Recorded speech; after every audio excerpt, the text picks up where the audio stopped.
Türkmenuq biz. Yolçu aslımız sorursan, Iraklıyuq Türkmenuq biz. Adımız bilmek istersen, Iraklıyuq Türkmenuq biz.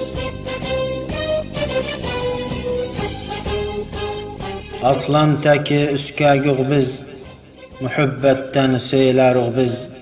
Yoxsul əlin alırıq biz, Iraklıyuq Türkmenuq biz.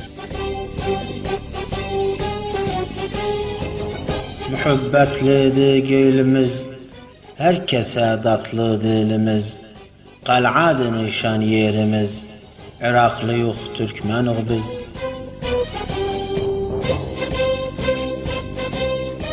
Vatana kurban canımız, yaşıl çimendi yanımız. Hakkı çu axa kanımız, Iraklıyuq Türkmenuq biz.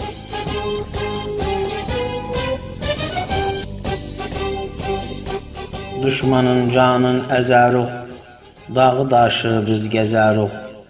Haq yolun daim düzəruq, Iraklıyuq Türkmenuq biz.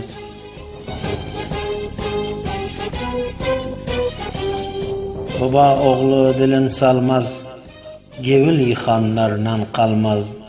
Xain insan əlini almaz, Iraklıyuq Türkmenuq biz.